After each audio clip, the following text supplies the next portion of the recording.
আসসালামু আলাইকুম। কলকাতার একটি ব্যস্ত শহরে যেটা স্ট্রিট ফুড নামে পরিচিত জনপ্রিয় পাপড়ি চাট, এটা এখন আমরা ট্রাই করব এবং আপনাদেরকে দেখাবো এটা কিভাবে বানায়। পাপড়ি চাট মূলত পাপড়ি এবং এর মধ্যে চানা, আলু, টমেটো, কাঁচামরিচ এবং বিভিন্ন মশলা দিয়ে একটা মিশ্রণ তৈরি করা হয় এবং এই মিশ্রণটা খেতে অত্যাধিক মজাদার এবং সুস্বাদু।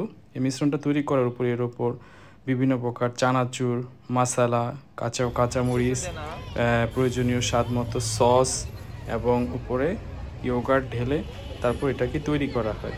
খেতে খুবই মজাদার, সুস্বাদু। আপনারা যদি কখনো কলকাতা আসেন বা ইন্ডিয়াতে বেড়াতে যান তো অবশ্যই ট্রাই করবেন। আমাদের বাংলাদেশেও এখনও পাওয়া যায়, কিন্তু এর স্বাদটা কলকাতা বা ইন্ডিয়ার অন্য প্রভিন্সের মতো লাগে না।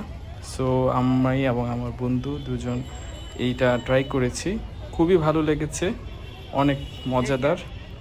কলকাতায় নর্মালি পাপড়ি চাট আপনি 70 থেকে 200 রুপির মধ্যে বিভিন্ন রকমের পাপড়ি চাট পেয়ে যাবেন।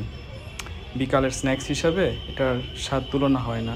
টক ঝাল মিষ্টির কম্বিনেশনে একটা পারফেক্ট ইভিনিং স্ন্যাক্স হতে পারে এই খাবারটি।